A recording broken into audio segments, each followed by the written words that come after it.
Welcome to the Slop Farm. Enjoy the video. Start with the vibrant flavors of the Caribbean. In this video, I will explain how to make Jamaican-style barbecue sauce. First, gather your key ingredients. You'll need about 2 Scotch bonnet peppers for that signature heat, along with 1 tablespoon of ground allspice and 2 tablespoons of fresh grated ginger, a base of 1 cup of ketchup, half a cup of brown sugar, and 1/4 cup of apple cider vinegar creates the perfect balance. Don't forget fresh garlic and onion for a robust foundation.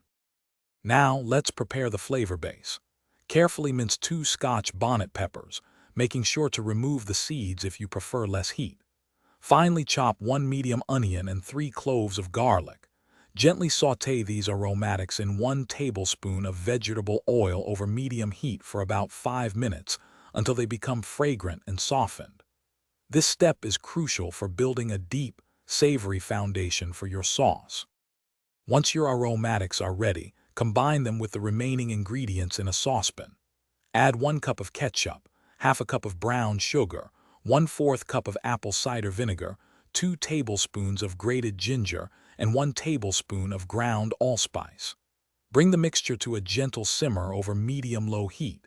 Stir frequently to prevent sticking. Let it simmer for at least 20 to 30 minutes, allowing the flavors to meld beautifully. After simmering, taste your Jamaican barbecue sauce and adjust the seasonings.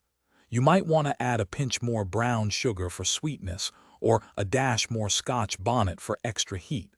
For a smoother consistency, you can carefully blend the sauce using an immersion blender or a regular blender. Let it cool completely before transferring it to an airtight container. This vibrant sauce is perfect for glazing grilled meats or as a dipping sauce. Thanks for watching. Consider subscribing if we helped you today.